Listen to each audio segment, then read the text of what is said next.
Сіздер машина KG каналын көріп жатасыздар. Біз видео тартууну улантуудабыз. Жалпыңыздарга ассаламу алейкум. Азыр бұл видеода малолитражкаларды көрөсүздөр. Алар менен кошумча видеонун акырында дэу лассетилерди да тарта кетем мен. 28 август 2022 жыл апта күнгө жекшемби. Ош шаарында Жапалауна базарындабыз. О жерде Hyundai Getst'ten эле баштай берели.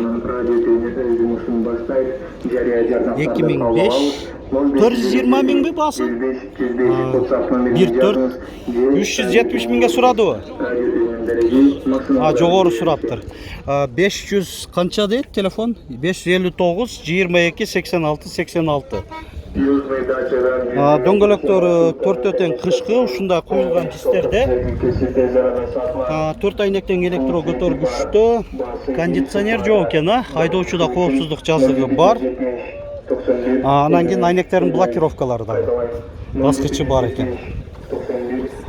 Getst'ти канча деп атасыңар? 350 миң. 2004 1.4 механика.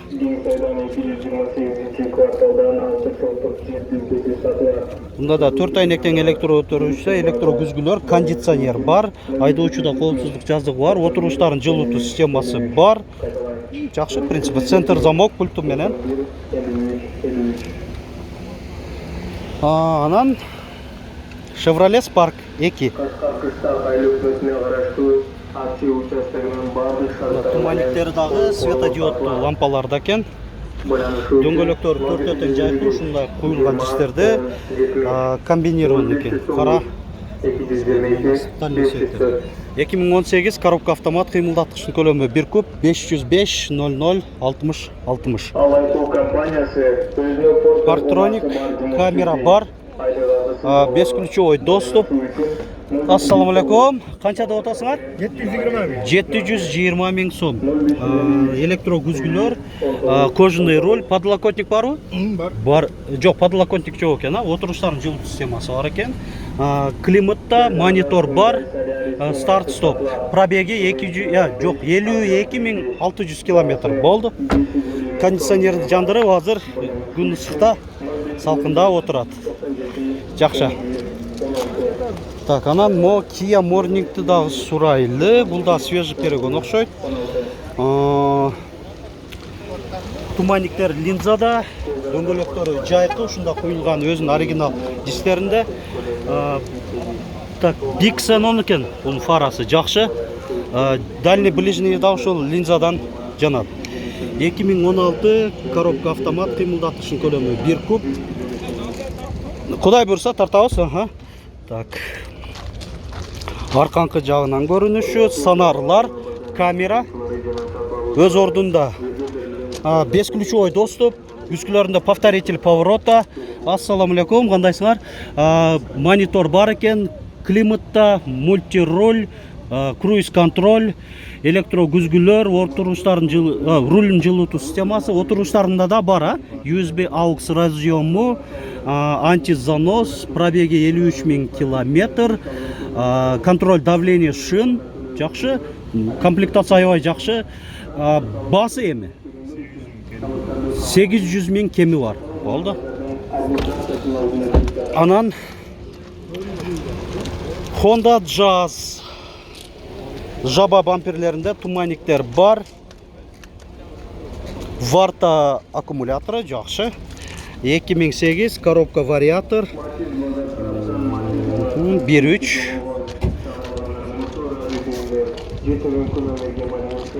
Спойлер, рестайл, стоп фонарлары, дискалары да баягы оригинал өзүнүкү.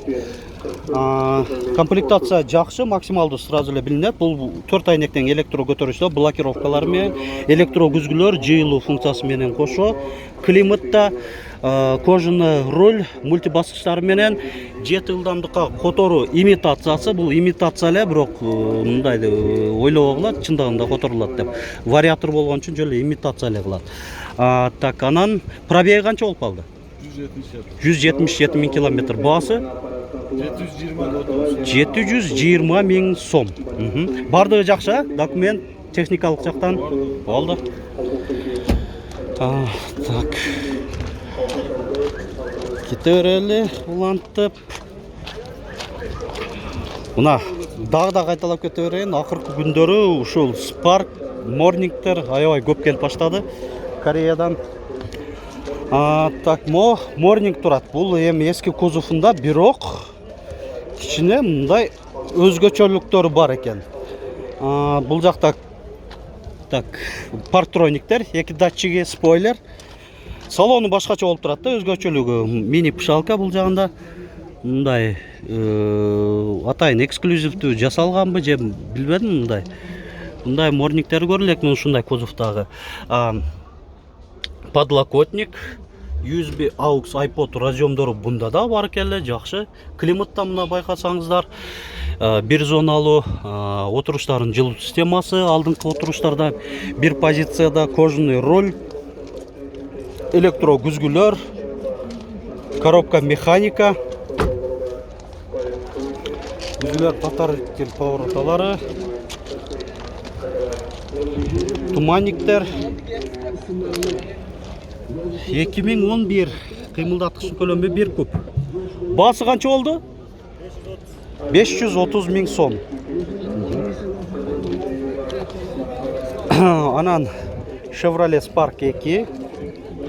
Сатылдыбы, сатылбадыбы? Сатылып элекпи? Көрсөтүп койлам да. Мына 2018 эсин байланыш номерлери. Кыймылдаткычын көлөмү 1 куб. Коробка автомат. Кара кожа. Так, монитор жок экен, а? Климаттабы? Жок, кондиционер экен. Кондиционер экен.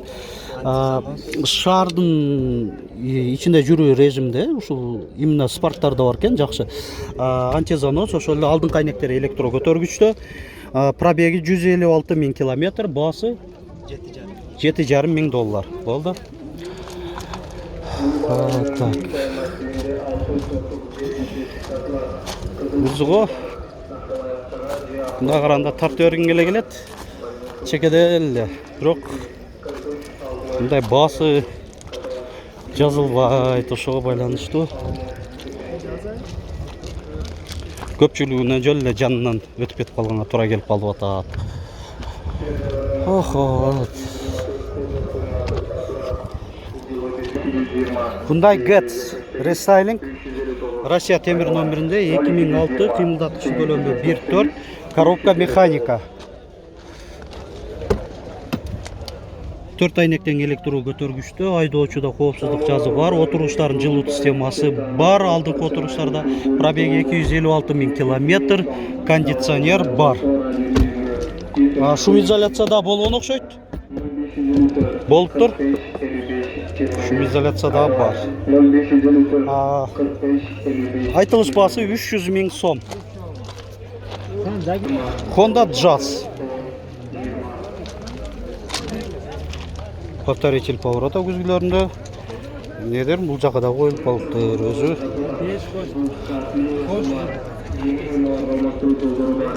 620 миң сом деп атат. Бирок азыр баалашып атат экен. Коробка вариатор. Сатылып кетиши мүмкүн.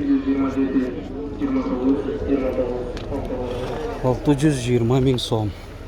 Анан да бир Jazz. Канча деп атасыңар? Jazz'ы. Jazz'ı 550 550 миң сом. 2002 1.4 коробка механика 553 24 13 03 номеринде экен. Азыр bunun дагы кардарлар келип текшерип көрүп атышат экен. Ошо кондиционер, алдыңкы айнектер электро көтөргүч. Сигнализация барбы? Пульт бар экен го? Электрикке көрсөтүп коюш керек дейт. Азыр иштебей атат экен да. Сигнализация бар экен өзү. Болду. Так, анан лассеттилер баштайлы.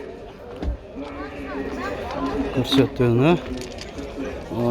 Кичине тюнингтелген лассетти, дискаларына калпак, бирок ошо дискага окшоп көрүнүп калат экен куюлган.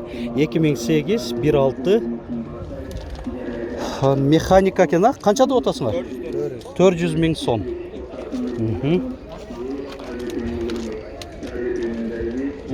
Лошадьтилер дагы ататтагыдан көп чыгыптыр. Мындай кысылып турушат экен. Бирок ушундай да мындай кылып баларын жазышпайт. Ошого байланыштуу изденип тартып атабыз. Лошадь универсал канча деп атасыңар? 420 миң сом. 2005 1.6 газ бензин. Газ евро 4'тü. Туманниктер бар. Так, Аванты. Авантыны канча деп атасыңар?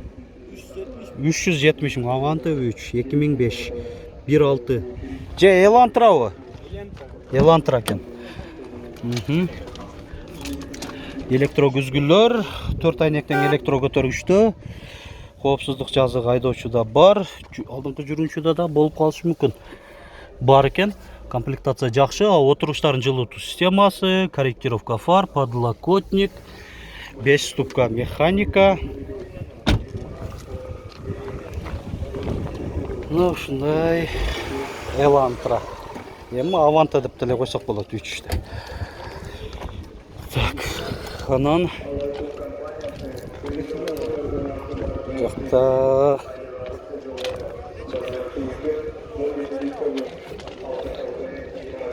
лошадьтини көрөлүчү сурап. Лошадь канча деп атасыңар? 370, 2004 1.6 механика 555 06 90 22 номеринде. 370 миң сом.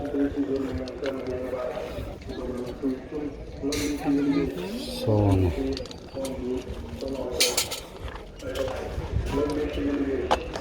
Мына ушуну менен да видеобузду жыйынтыктай беребиз. Ушу башынан аягына чейин биздин каналыбызды колдоп, үзбөстөн ар бир моментти көргөн биздин азаматтарга терең ыраазычылык билдиребиз. Дагы да ушундай темпте көрө бериңиздер.